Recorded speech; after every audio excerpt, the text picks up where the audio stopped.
그 외아들 우리 주 예수 그리스도를 믿습니다 했는데 예수님을 보면 하나님의 아들이라는 이 표현을 많이 쓰죠. 성경에도 보면 그게 아주 많이 나오죠. 하나님의 아들, 즉 성자라는 이 삼위일체 하나님의 이 본질에서 하나님과 성부 하나님과 성자 예수님의 이 관계를 표현할 때 성자 예수, 즉 하나님의 아들 이렇게 자주 표현을 하는데, 그런데 또 성경을 보면은 구원받은 하나님의 백성들을 보고 때로 하나님의 아들이라 합니다. 아브라함 보고도 하나님의 아들이라 표현을 했고, 그리고 곳곳에 보면은 예수를 믿는 사람들, 구원받은 하나님의 백성을 가리켜서 개인이든 또는 이스라엘 단체든 하나님의 아들이라 또는 하나님의 아들들이라 그렇게 표현을 하는데, 그러면은 예수님도 하나님의 아들이라 부르고 구원받은 백성도 하나님의 아들이라 부르면은 동격이겠네요.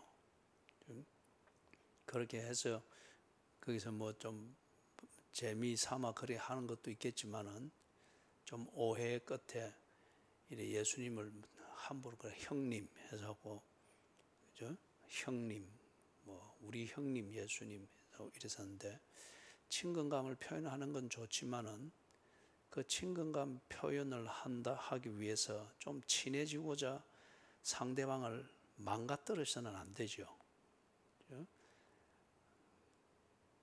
그 단체든지 또는 교회도 그렇고 친교를 잘하고 서로 빨리 친해지기는 어떤 이걸 위해서 뭐 오락하거나 레크레이션 하면은 주로 보면 망가지는 그런 놀이를 많이 하잖아요. 망가지는 거.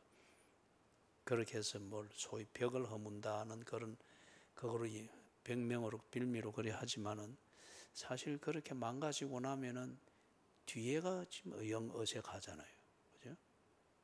그래서 예수님에 대해서도 친밀감을 나타내고 나를 사랑하는 예수님을 감성적으로 크게 느끼면서 그 친밀감을 표현하기 위해서 그리 하는 건 좋은데, 예수님을 그 본체의 자리에서 나와 같은 인간의 자리로 망가뜨려 가지고 그 내 눈높이에서 친해질 수 있는 그런 존재로 만든다. 이거는 완전히 빗나간 겁니다. 그죠? 빗나간 거예요. 예수님을 하나님의 아들이라 부릅니다. 그것은 그분의 삼위일체의 본질 때문에 그렇습니다. 본질이 그러합니다. 예수님은 성자는 성부로부터 나셨다. 그래, 이게 꼭 우리가 아이가 부모에게서 태어나는 것, 그 구조로 꼭 생각할 건 없습니다. 부모가 아이를 낳는 것, 그래서 자녀는 부모로부터 났다 하는 이건 우리 자연 질서입니다. 자연 질서고, 이거는 하나님이 존재하시는 그 양식을 부분적으로 어떻게 복사한 거죠. 그래서 하나님이 세상을 창조할 때, 특히 인간을 창조할 때 어떤 기준으로 창조했다고 했습니까? 사람을 어떤 기준으로 창조했다고 했습니까? 그런 질문을 꼭 두 번, 세 번 물어야 됩니까? 예? 그게 인간의 본질이고 인간의 존엄성이고 인간의 가치입니다. 하나님의 형상으로 지음받았다거나 하나님의 형상. 하나님의 형상으로 지음받았다 하는 이거는 내가 하나님과 똑같다 그 말은 아니에요. 예? 지난주도 이야기를 했죠. 하나님은 남성도 아니고 여성도 아닙니다. 그런데 하나님의 형상으로 지음받은 인간은 남성과 여성으로 엄격히 구분되어 있습니다. 이 말은 하나님 안에 소위 말해서 쉽게 말해서 남성성, 여성성 이 모든 하나님의 존재 안에 이 모든 속성들이 다 통합되어 있는 것을 알 수 있습니다. 이게 뭐 이런 입자가 남성의 입자, 여성의 입자 이런 게 요래 그런 의미가 아니고 그래서 하나님의 형상대로 지음받았기 때문에 우리가 일이 있고, 그렇기 때문에 하나님의 형상대로 지음받은 우리가 생육하고 번성하는 이 자연의 질서 안에 부모를 통해서 자식이 나는 게 있습니다. 그렇다고 해서 이걸 가지고 그대로 딱 하나님께 옮겨가지고 하나님이 성자 예수를 낳았구나. 그러면 예수의 어머니는 누구지?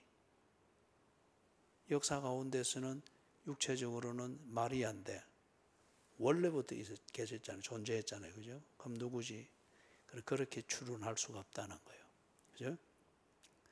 그렇게 추론할 수가 없고, 하나님으로부터 모든 것이 났기 때문에 하나님이 기원을 주고 존재를 주고 그렇게 하는 그것 때문에 우리는 그 개념에서 아버지라 부른다 이거예요. 그래서 성자가 성부로부터 났다 하는 것은, 예를 들면은 하나님은 어제 계셨고, 성부 하나님은 어제 계셨고, 성자 예수는 하나님으로부터 났으니까 오늘부터 존재하게 됐다. 그러면 성부가 먼저 존재하고 그 뒤에 성자가 존재하고, 성령은 보냄을 받았으니까 그 다음에 그 뒤에 존재하고, 이런 게 아니라는 거예요. 제 말이 무슨 말인지 알겠죠? 부모가 존재하기를 시작하는 때에 자식은 존재하지 아니했습니다. 그 뒤에 나잖아요. 그죠? 이런 개념으로 성부로부터 성자가 났다, 이 개념으로 이해를 해서는 안 된다는 거예요. 그렇기 때문에 마찬가지로 우리는 어머니와 아버지로부터 자식이 나는데, 그렇기 때문에 성부로부터 성자가 난다 하는 이걸 그 개념으로 이해해서는 안 된다는 거예요. 창조주로 계시던 삼위일체 하나님이 존재 양식이 그러했습니다. 그 하나님께서 당신의 형상을 따라 인간을 지었기 때문에 우리는 이 자연체계 안에서 낳고 키우고 하는 이것은 있으되, 이것이 꼭 하나님이 존재하고 성자가 성부로부터 나는 이것을 그대로 닮은 그것은 아니라는 거예요. 그죠? 예. 우리 그러면 하나님이 좀 더 예를 들기 위해서 하나님의 형상대로 우리가 지음을 받았다. 그럼 하나님이 우리 김영숙 집사님처럼 생겼겠습니까? 아니면 하나님이 문정숙 집사님처럼 생겼겠어요? 아니에요. 그죠?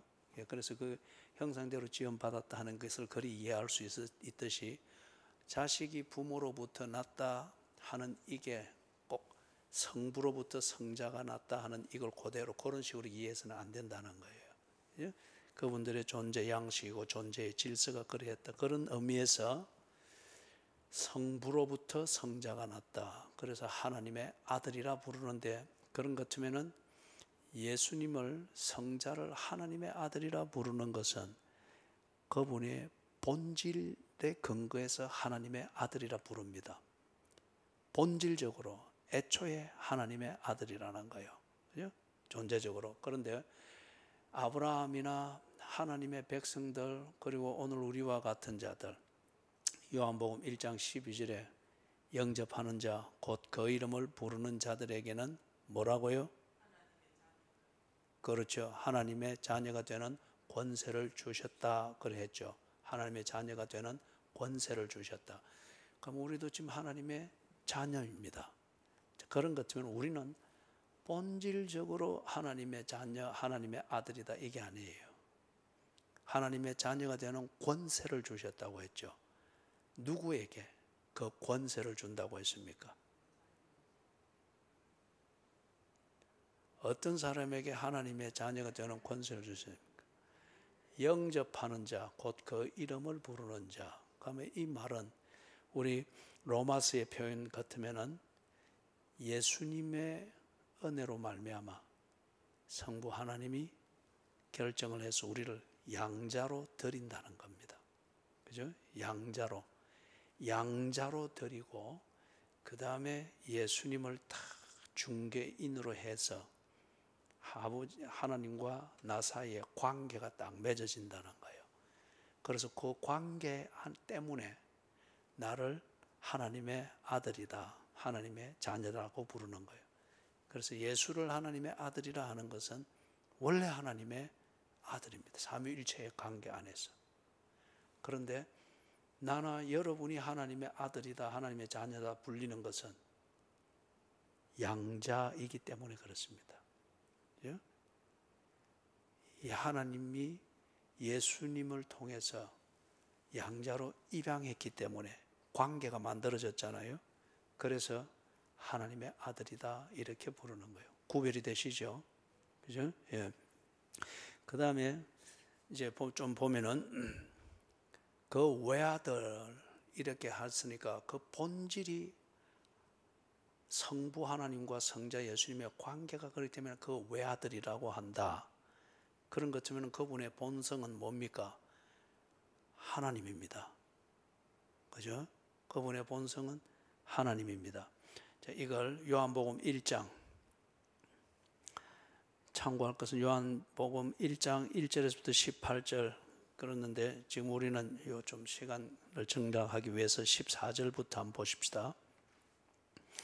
14절부터 18절까지 같이 한번 읽어봅니다. 말씀이 육신이 되어 우리 가운데 거하심에 우리가 그의 영광을 보니 아버지의 독생자의 영광이요 은혜와 진리가 충만하더라. 요한이 그에 대하여 정언하여 외쳐 이르되 내가 전에 말하기를 내 뒤에 오시는 이가 나보다 앞선 것은 나보다 먼저 계심이라 한 것이 이 사람을 가리킴이라 하니라. 우리가 다 그의 충만한 데서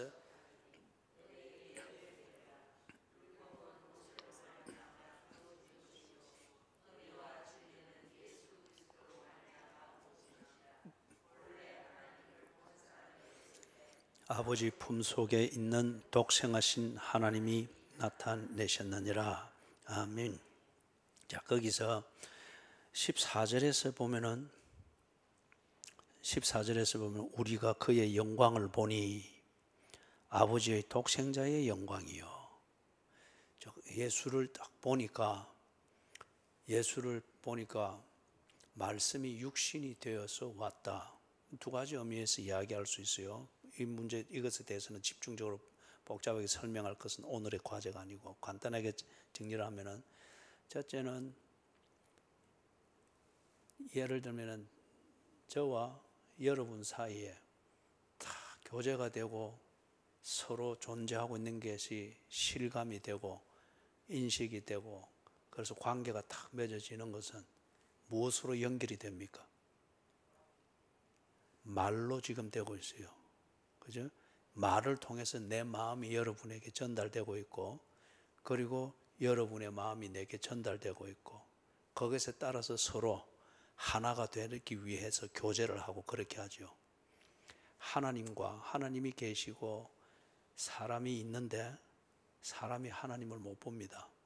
그리고 하나님이 이 사람이 하나님을 알 수 있도록 알려줄 방법이 없어요. 달리.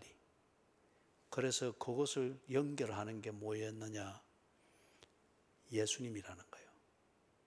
그래서 이걸 말씀에다가 비유하는 겁니다. 말씀. 그 다음에 그것에 대해서 두 번째 의미는 하나님이 그렇게 약속을 했지 않습니까? 내가 구세주를 보내줄 거다. 메시아를 보내줄 거다. 그가 오면은 모든 걸 다 알게 하고 그리고 너희들이 내 뜻을 알고 그리고 내 백성이 될 것이다. 그 일을 그가 할 것이다. 그래 했죠. 그래서 이 사람들이 굉장히 하나님이 보내실 자를 기다렸습니다. 하나님이 그리 말씀했기 때문에. 그래서 그 말씀대로 이루어지면 하나님이 진짜 계신 거고 그 말이 아무것도 안 이루어지면은 그거는 그냥 소리고. 그죠? 그래서 굉장히 기다렸어요. 그런데 그 말씀하신 대로 예수라는 이름으로 메시아가 오셨어요.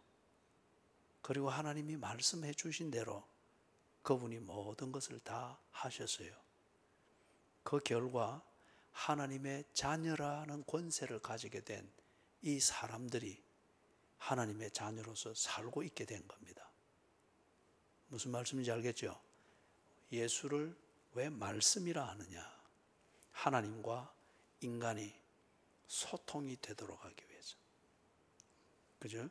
하나님이 인간에게 당신을 알릴 길이 없고, 그런다 할지라도 인간이 이 하나님을 알아먹을 수가 없고, 우리 저 남도식 표현으로 하면 알아먹을 수가 없고, 중간에 뭐가 있어야 되는 거예요. 그걸 사람들은 자꾸 뭐 로고스, 그리고 중간 매개체 역할을 할 수 있는 뭐 하는데, 그 중간에 연결하는 그 말씀이라고 하는, 말이라고 하는 게 바로 이 역할을 누가 해냈느냐? 예수가 했다는 거예요. 그래서 하나님이 인간에게 당신의 뜻을 확연하게 나타낼 수 있고, 하나님은 예수를 보고 들으면서 인간은 하나님을 알게 되고 하나님을 믿게 되고, 무슨 말인지 알겠죠? 그 다음에 두 번째 의미는 하나님이 말씀하신 대로, 약속하신 대로 예수 안에서, 예수를 통해서 다 이루어진 거예요. 그걸 보면서 하나님은 정말 살아계시네, 하나님은 진리네, 사람들이 알고 하나님의 자녀가 되는 이 은혜를 누리게 됐다는 거예요. 그래서 여기 말씀이 육신이 되어 우리 가운데 거하심에, 예수가 우리 가운데 거하는데, 그런데 보니까 우리가 그의 영광을 보니 아버지 독생자의 영광이요. 자, 이거는 지금 하나님의 자녀가 된 이 사람들, 즉 예수를 믿어서 하나님이 약속한 대로 하나님의 자녀가 된 이 사람들이 예수를 보고 경험하고, 그리고 하나님의 말씀대로 자기 자신들에게 이루어진 것을 증언하고 있는 거예요. 우리가 그거를 보았다는 거예요. 예수의 영광은 자기다움이잖아요. 그래서 예수의 모든 것을 다 이 사람들이 보았다는 거예요. 보니까 하나님의 말씀대로 다 됐더라 이거예요. 그래서 자기들도 하나님의 자녀가 되었고, 그래서 예수가 하나님이 보내신 자, 하나님이 약속하신 바로 그 그리스도인 것을 이 사람들이 보았다는 거죠. 그 다음에 15절 같이 읽어봅니다. 요한이 그에 대하여 증언하여, 그만큼. 이게 있는 요한은 세례 요한이겠습니까? 사도 요한이겠습니까? 이러면 또 우리 공동회에 미리 연습합시다. 세례 요한으로 생각하는 사람 손 들어 보이시오. 세례 요한이라 생각하는 사람. 그 다음에 사도 요한, 예수님의 제자 요한이라 생각하는 사람 손 들어 보이시오. 김 지사님은 어느 쪽이요? 이상하게 신기하게 이쪽 줄은 딱 그 사도 요한이라고, 이쪽 줄은 세례 요한이라고. 이러니까 우리 교회가 하나가 안 되는 거라. 여기 이 요한은 세례 요한이요. 그 다음에 이것을 요한복음을 써내고 있는 사람은 예수님의 제자 사도 요한입니다. 알아먹었어요? 그러면 이 줄이 회개해야 되겠죠. 그래서 은혜와 진리가 충만하더라. 그러면 15절에 요한이 그에 대하여 증언하여. 이제 이게 보면은 요한복음 1장 후반부에서부터 쭉 나오잖아요.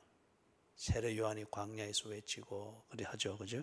그래서 요한이 그에 대하여 증언하여 외쳐 이르되 내가 전에 말하기를 내 뒤에 오시는 이가 나보다 앞선 것은 나보다 먼저 계심이라.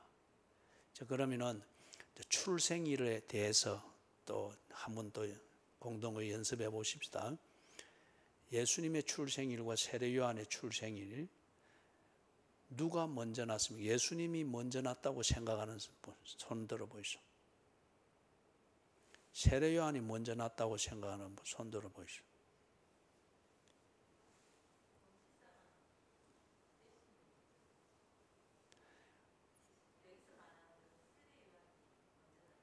저런 경우를 보고 잘난 척한다 그러면 그거는 질문에 해당이 안 되는 거죠.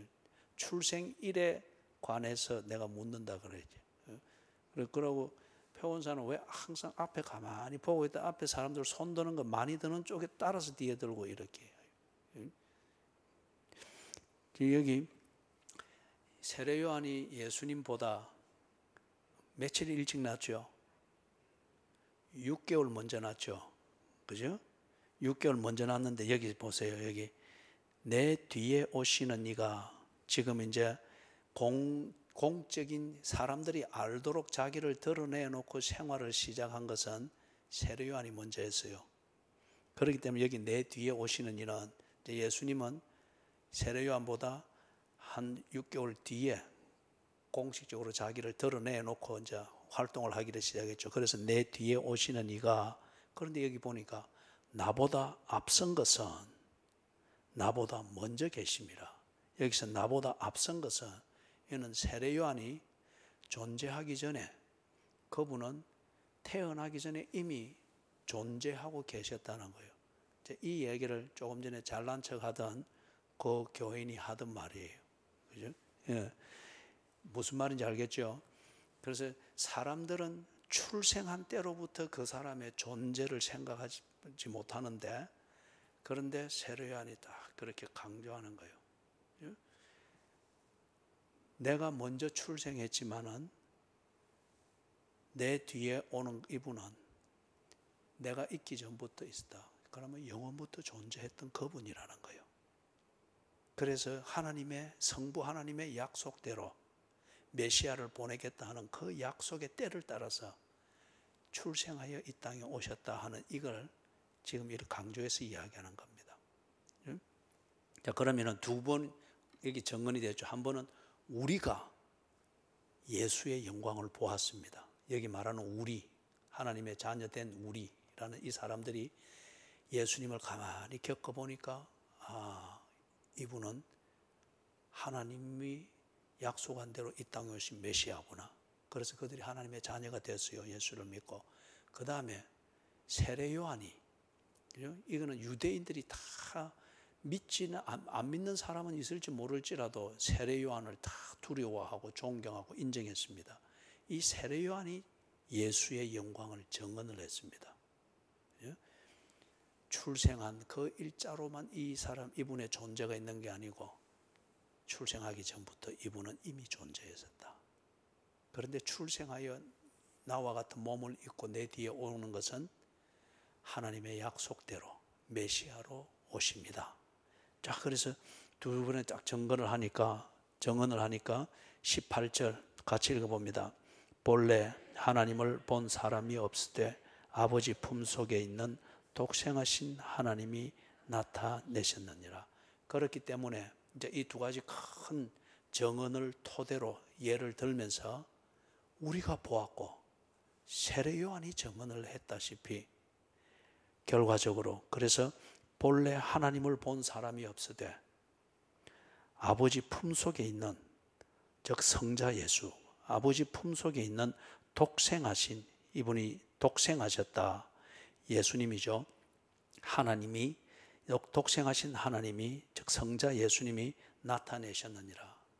다시 말해서 여기서 말하는 우리가 보았고 세례 요한이 증언했던 바로 그 예수를 본 자는 곧 하나님을 본 것이다. 왜냐하면 그는 하나님의 약속을 성취하기 위해서 인간의 몸을 입고 온 성육신하신 하나님이다, 그 말이에요. 그걸 지금 증언을 딱 하는 겁니다. 그 다음에 요한복음 5장 17절 18절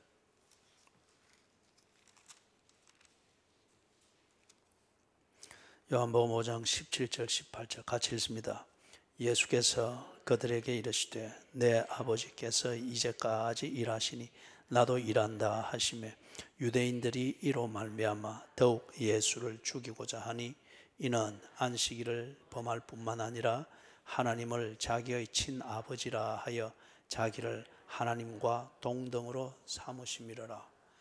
예수를, 육체를 입고 온 예수를 보고 교제하지만은 아직 그 예수의 본질을 보지 못하고 있는 이 사람들은 예수가 내가 하나님이다, 육체를 입고 온 하나님이다 이런 말할 때 이 사람들이 막 붕괴하는 거예요.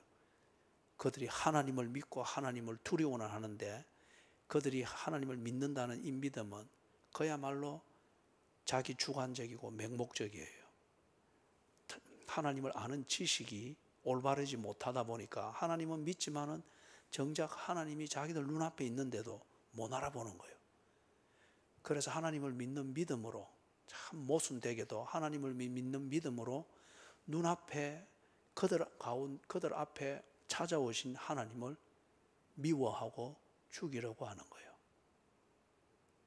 그래서 예수님이 이런 수모를 겪으면서도 다 이걸 지금 자기의 본질을 이야기를 하는 거예요. 하나님을 자기의 친아버지라 하여 자기를 하나님과 동등으로 삼으심이라.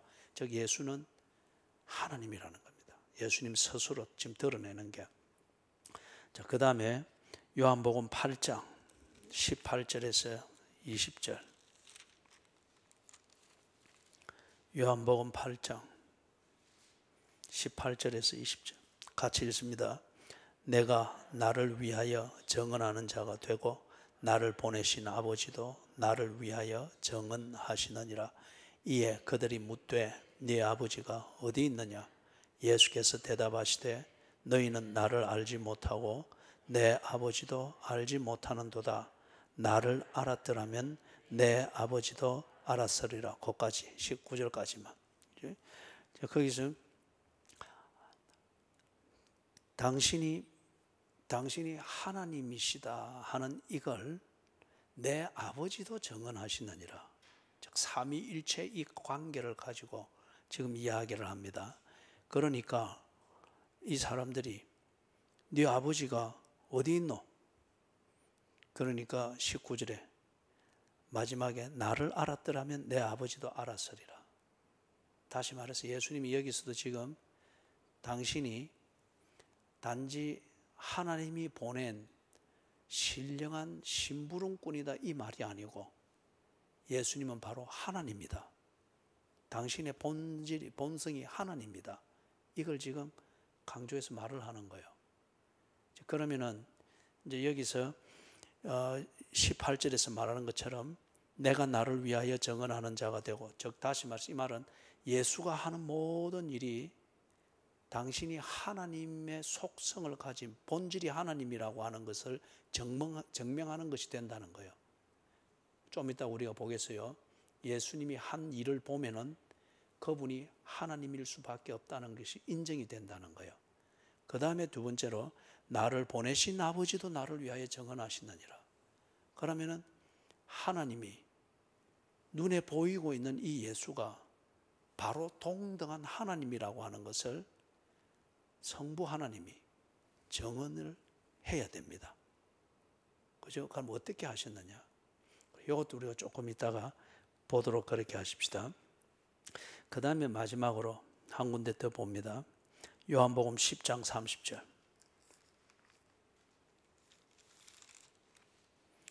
요한복음 10장 30절. 같이 읽습니다. 나와 아버지는 하나인지라.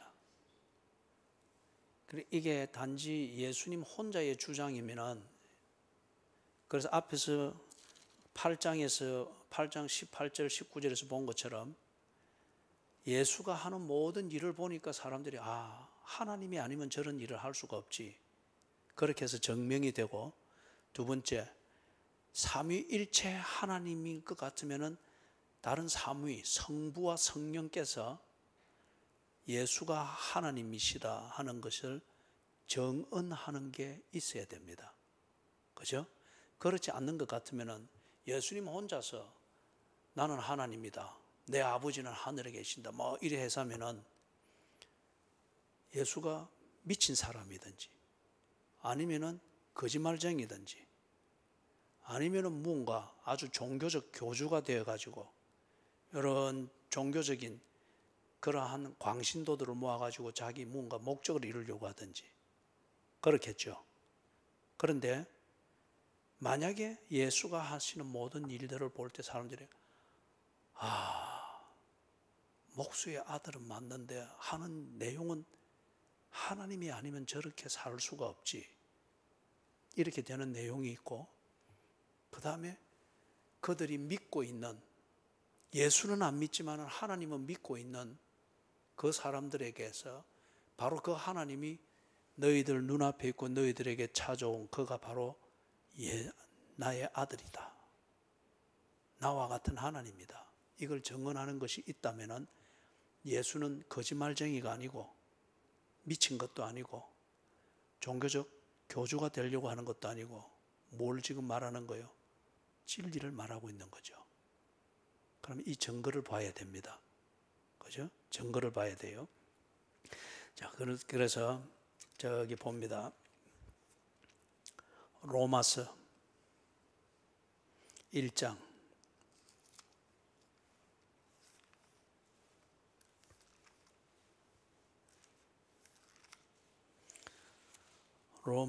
1장 2절 같이 한번 읽어볼까요? 이 복음은 하나님이 선지자들을 통하여 그의 아들에 관하여 성경에 미리 약속한 것이라. 거기까지. 거기 보니까 뭐라 되어 있습니까? 이 복음은 우리가 지금 주일 오전 예배 때 계속 하고 있죠. 복음은 예수님과 그분이 하신 모든 일을 가리켜 복음이라고 합니다. 예수님의 존재와 그분이 나를 위하여 하신 모든 일, 이것이 복음입니다. 그래서 이 복음은 하나님이 선지자들을 통하여, 이거 구약이죠. 선지자들을 통하여 그의 아들에 관하여 성경에 미리 약속한 것이라.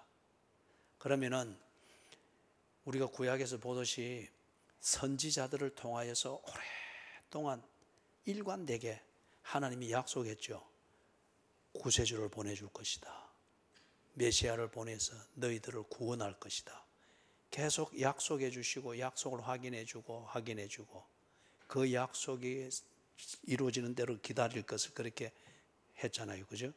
그래서 지금 예수는 선지자들을 통해서 약속한 그 내용이 성취되어진 것이라는 거예요. 하나님의 약속, 선지자들을 통하여 계속 약속해왔던 그게 성취된 것이다. 그러면 이는 하나님의 말씀이 육신이 된 거잖아요. 예? 메시아를 보내겠다. 그래서 그는 인간과 같지 않고 하나님이 오시겠다는 것이었잖아요. 그럼 이게 선지자들의 약속이 성취되어진 것이고 3절 4절을 같이 읽습니다. 그의 아들에 관하여 말하면 육신으로는 다윗의 혈통에서 나셨고 성결의 영으로는 죽은 자들 가운데서 부활하사 능력으로 하나님의 아들로 선포되셨으니 곧 우리 주 예수 그리스도시니라. 우리 주 예수 그리스도. 그래서 보면은 육신으로는 다윗의 혈통에서 났고 성육신이죠, 그죠? 그리고 이것도 선지자들이 약속한 대로 그대로 딱 이 성육신하여 왔단 말이에요. 그 다음에 오신 이유는 그게 성결의 영으로는 그렇죠. 구세주로 오신 그 이유는 뭐죠? 죽은 자들 가운데서 부활하사 능력으로 하나님의 아들로 선포되셨으니. 그럼 이게 뭡니까? 이거는 하나님이 아니면 할 수 없는 일입니다. 그죠? 하나님이 아니면 죽음과 생명을 다스리는 일을 할 수가 없습니다. 그렇기 때문에 여기 성결의 영으로는 그분의 본질로는 죽은 자들 가운데서 부활하사 능력으로 하나님의 아들로 선포되셨으니 하나님이시라는 거예요. 예? 곧 우리 주 예수 그리스도시니라. 다시 말해서 하나님의 백성들을 구원하시고 그들의 구세주가 되는 것, 이걸 위하여서 하나님이 육신을 입고 다윗의 혈통으로 오셨다. 그리고 우리를 구원하기 위하여서 죽으시고 부활하셔서 우리 부활의 생명의 첫 열매가 되셨다. 그걸 지금 여기 간략하게 이야기를 하는 거예요. 예? 그래서 선지자들을 통한 약속을 성취하심으로써 예수는 하나님이 약속하셨던 바로 그 메시아 그리스도이시다. 증명이 됐죠. 그죠? 그 다음에 또 한 군데 더 보는 것은 히브리서 1장 1절에서부터 3절입니다. 히브리서 1장 1절에서부터 3절. 우리 1절을 먼저 같이 읽습니다. 옛적의 선지자들을 통하여 여러 부분과 여러 모양으로 우리 조상들에게 말씀하신 하나님이, 그들의 여기도 그리 돼 있죠. 구약에 우리가 가지고 있는 성경으로 치면 구약의 그 내용에서 보면은 옛적의 선지자들을 통해서 그 구약의 시대 때 살던 사람들에게 하나님이 뭘 할 것인가를 말하면서 그들이 하나님을 믿도록 했잖아요. 그죠? 아직 말씀이 육신이 되지 않았습니다. 그러나 그 말씀을 하나님이 선지자를 통해서 계속 전해 주셨죠. 그래서 하나님을 믿도록 했잖아요. 그런데 때가 되면 약속대로 그 말씀이 육신이 되어 오셨는데 그가 누구인가? 예수더라 이거예요. 사람들이 무시하고 막 미워하고 거부했던 그 예수님. 그래서 조상들에게 말씀하신 하나님이 2절과 3절 같이 읽습니다. 이 모든 날 마지막에는 아들을 통하여 우리에게 말씀하셨으니, 그까지 먼저. 거기 이 모든 날 마지막에는, 다시 말해서 옛적의 선지자들을 통하여 약속의 말씀으로 계속 일러주시고 가르쳐 주셨던데, 그렇게 하던 그 시간이 끝나는 날, 마지막 날, 다시 말해서 약속이 성취되어져야 될 그 시점에는, 그게 지금 이 모든 날 마지막에는 그리 되어 있습니다. 아들을 통하여 우리에게 말씀하셨으니, 아들, 성부 하나님이 보내신 성자 예수님이라는 거예요. 그래서 그분을 통해서 우리에게 말씀하셨으니 이 아들을 만유의 상속자로 세우시고, 그 다음에 거기 우리 2절 3절 같이 읽겠습니다. 이 아들을 거기서부터 시작. 이 아들을 만유의 상속자로 세우시고 또 그로 말미암아 모든 세계를 지으셨느니라. 이는 하나님의 영광의 광채시요 그 본체의 형상이시라. 거기까지만 들어. 그 뒤에는 또 우리 사도신경에 나오는 그 뒷부분, 그것에서 내는 같은 내용이기 때문에 그때 하도록 하고. 그래서 지금 여기 딱 보니까 선지자들을 통하여 약속하셨던 그 메시아, 그가 누구인가? 때가 되매 육체를 입고 온 예수라는 거예요. 그리고 그 예수가 누구인가? 그는 하나님의 영광의 광채시요 그 본체의 형상이시라. 그리고 2절 마지막에 그로 말미암아 모든 세계를 지으셨느니라. 삼위일체 하나님 그 중 성자죠. 성자.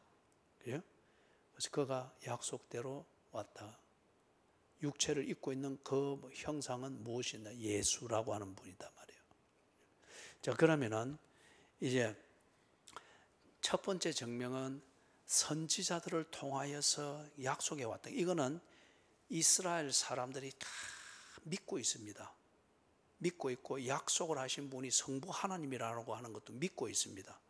구체적으로 그분이 무엇을 하는지 구체적인 믿음의 내용은 잘 모르지만은, 그러나 이스라엘 백성은 다 하나님의 존재를 믿고, 그리고 그 하나님이 선지자를 통해서 약속한 메시아를 굳게 믿고 있습니다.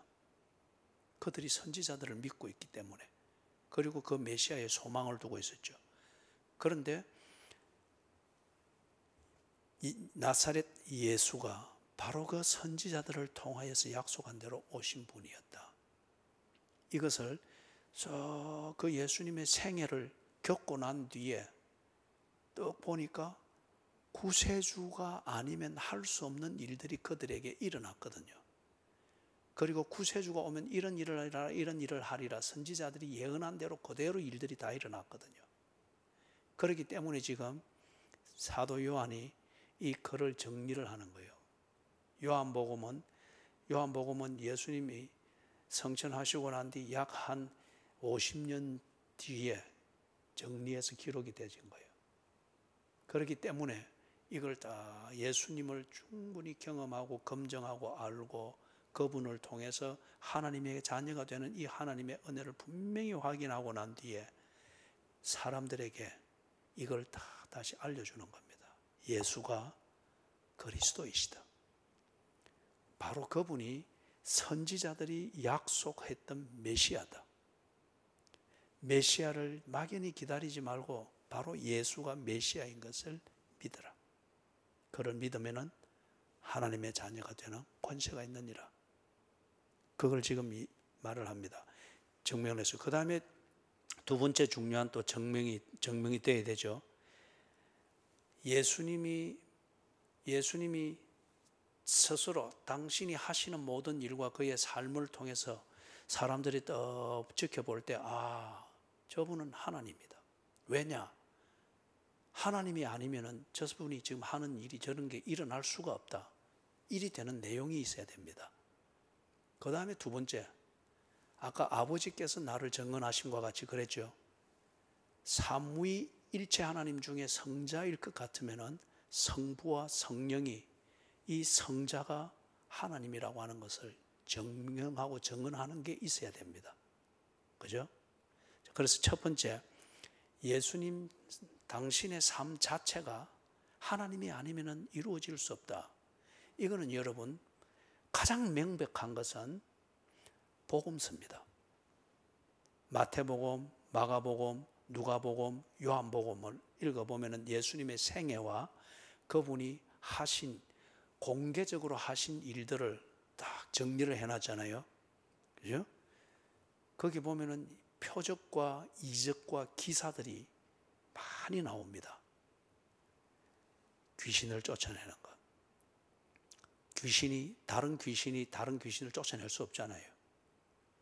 귀신을 지배하고 다스리는 것. 예수님이 막 그래 합니다. 병자들을 일으킵니다. 그 목적을 위해서 병이 장애물이 되는 사람이 있을 때, 그리고 그 믿음을 가지게 하기 위해서, 보다 본질을 보게 하기 위해서 걸림돌이 되는 병을 말씀 한마디로 고치기도 합니다. 그 다음에 그분이 딱 보니까 용서를 베풉니다. 용서, 그 진정한 용서, 절대적인 용서, 이걸 베풉니다. 이것은 법을 만들고 법을 집행하는 권세를 가진 주권자가 아니면은 용서는 있을 수가 없습니다. 용서는 있을 수가 없죠. 용서는 내가 그 법에 대해서 권세를 가지고 있고 이걸 집행할 권리가 있는 자가 나에 대해서 가해를 입힌 자에게 용서를 베풀 수가 있습니다. 예수님이 이 절대적 용서를 베풀고 있는 거예요. 그 다음에 또 그 표적과 기사가 있는 것도 보니까 없는 것에서 있는 것으로 만듭니다. 대표적인 예 중에 하나가 물로 포도주를 만듭니다. 물과 포도주는 성분이 완전히 다릅니다. 그런데 물을 가지고 포도주를 만듭니다. 없는 것에서 있는 것을 만듭니다. 그리고 또 딱 보니까 자연을 통제하고 자연을 마음대로 움직입니다. 풍랑이는 바다가 있고 그 풍랑과 폭풍 때문에 제자들이 행선지를 가지 못하고 그렇게 두려워 떨고 있을 때 잠잠하라 하니까 파도가 싹 죽어버렸죠. 이게 무당이 굿한다고 되겠습니까? 이는 바다를 창조하고 다스리는 권세가 없이는 이게 안 된다는 거예요. 그런데 그분이 하고 있는 거예요. 그 다음에 한 가지만 더 예를 들면 죽은 자를 살립니다. 아까도 얘기했지만 죽음과 생명을 목적을 따라서 다스릴 수 있는 것은 죽음과 생명이라는 이걸 다스릴 권세가 있는 자, 즉 창조주가 할 수 있는 일입니다. 주인이 할 수 있는 겁니다. 이것에 대한 인간적인 예로서 옛날에 노예 제도에서 노예의 생사 화복을 다스릴 수 있는 권세가 누구에게 있었습니까? 주인에게 있었습니다. 주인이. 그죠? 주인이 저거 죽이라 하면 죽이습니다. 우리, 뭡니까? 한 60년대, 그때도 이 시골에는 가면은 동네 몰매라는 게 있었잖아요. 그래서 못된 거, 이래 보면은 그 동네에서 아주 못되게 막 이렇게 해서 그러면 원성이 자자하면은 아니면은 집에 막 너무 이 페류나 같은 자식이 있어서 동네 어른들한테 이렇게 하소연하면은 어쩝니까? 모여가지고 덕석말이 했잖아요. 덕석으로 돌돌 가면 그건 꼼짝을 못 하거든요. 거리 가지고, 그죠? 뭐, 비 오는 날에 말은 그거 때리듯까지 막 매질을 한다 하잖아요. 동네 몸매가 있어요. 생사의 탈권이 주인에게 있었습니다. 노예에게도. 그와 같이 사느냐 죽느냐의 문제를 목적을 따라서 움직일 수 있다. 생사의 탈권이 누구에게 있는가? 주인에게 있다면 진정한 주인이 누구냐 이거예요. 그것을 하는 사람이죠. 예수님이 그리 하더라 말이에요. 죽어서 시체가 나가는데 일어나라 해서 일어나 버리는 거예요. 그죠? 그런 몇 가지를 보여주는 거예요. 그래서 이 여러 가지 이적과 기사와 표적들을 가지고서 예수님이 그 내용들을 말씀하시고 공개적으로 드러내놓고 하시던 그분의 생애를 정리를 한 게 마태복음, 마가복음, 누가복음, 요한복음입니다.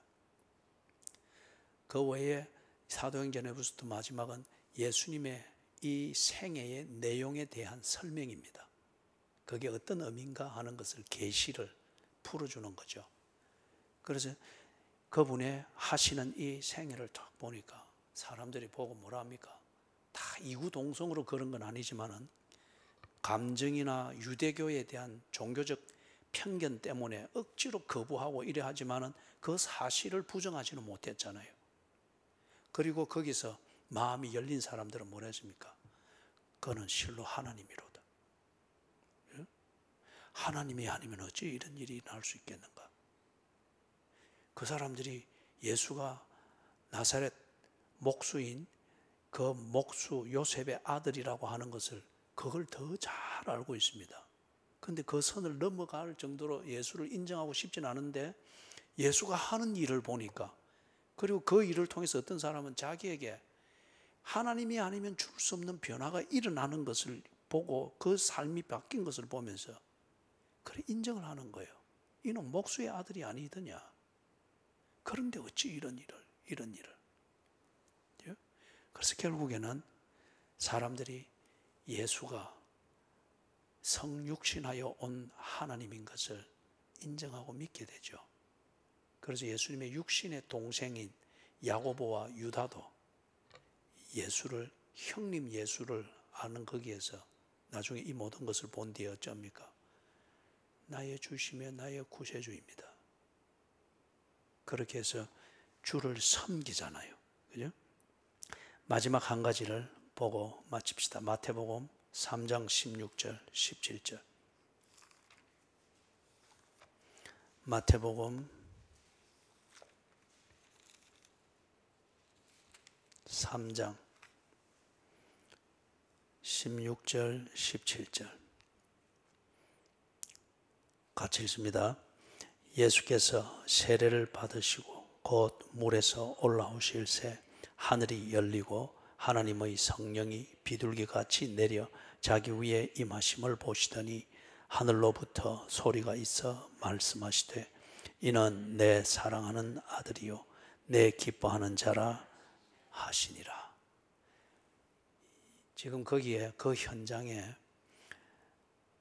나사렛에 있는 목수인 요셉, 그 집의 장남으로서 한 30년 그렇게 생활했던 예수가 공개적으로 드러내놓고 활동을 시작하면서 세례 요한에게 세례를 받습니다.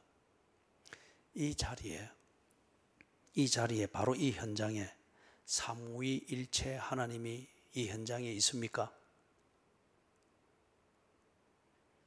삼위일체 하나님이 이 현장에 있습니까? 그러면 성부는 어디에 있습니까? 성부는 어디에 있습니까?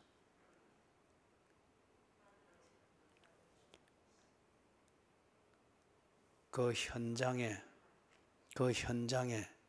성부가 있다고 하는 증거가 뭡니까?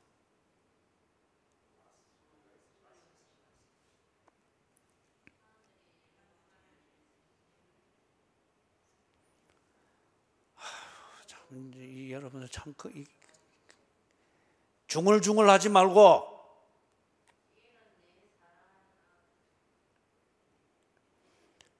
하늘로부터 소리가 있어 말씀하시되, 그런데 그 말씀하는 내용이 이는 내 사랑하는 아들이요 내 기뻐하는 자라. 그럼 이거는 아버지가 하는 소리잖아요. 그죠?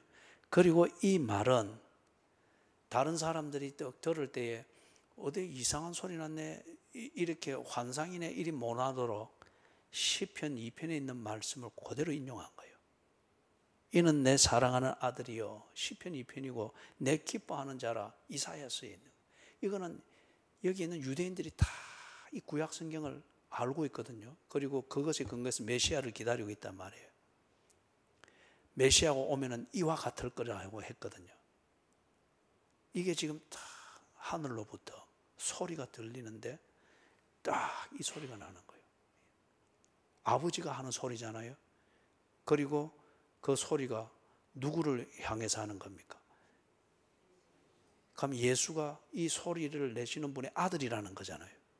그리고 이 소리의 내용은 보니까 시편과 이사야서에서 유대인들이 잘 알고 있듯이 하나님이 보내는 메시아가 이럴 거라 그랬단 말이에요. 그러면은 지금 하나님이 보내신 메시아 그리스도가 지금 세례를 받고 올라오는 바로 이 나사렛 예수구나. 그리고 이 예수는 성부 하나님의 아들이구나. 이걸 지금 증명을 하고 있죠. 그 다음에 거기에 성령이 그 자리에 계십니까?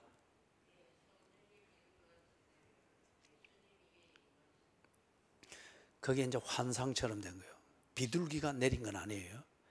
그걸 어떻게 분명한 환상을 보았습니다. 분명한 현상을 보았는데 어떻게 말로 표현할 수가 없는 거예요. 그래서 제일 가까운 비교가 됐다 싶은 비둘기에다가 지금 비교해서 바로 그때 일어난 그 현상을 표현하는 거예요. 하나님의 성령이 비둘기같이 내려 자기 위에 임하심을 보시더니. 예? 그런 것 같으면 여기에 지금 성자는 누굽니까? 삼위일체 하나님이 이 자리에 지금 함께 있으면서 성부 하나님은 여기에 너희들 가운데 있는 이 예수가 바로 선지자들이 약속했던 메시아다. 이는 내 사랑하는 아들이요 내 기뻐하는 자니라. 그리고 성령, 삼위일체 하나님 중에 성령이 그 머리 위에 비둘기처럼 내려서 이가 삼위 하나님의 제2위인 성자인 것을 증명을 하고 있습니다. 그죠? 그렇기 때문에 요한복음 8장에서 말했던 것처럼 내가 나를 증언하는 것 같이 내 아버지께서도 나를 증언하시느니라. 그리고 내 영광을 본 자는 아버지의 영광을 보았느니라. 그리고 10장에서 말했던 것, 나와 아버지는 하나이니라. 이게 미친 사람의 소리가 아니고 광신도의 얘기도 아니고 뭔가 목적으로 해서 거짓말을 하고 있는 것도 아니고 뭘 말하고 있는 겁니까? 진리를 말하고 있는 거예요.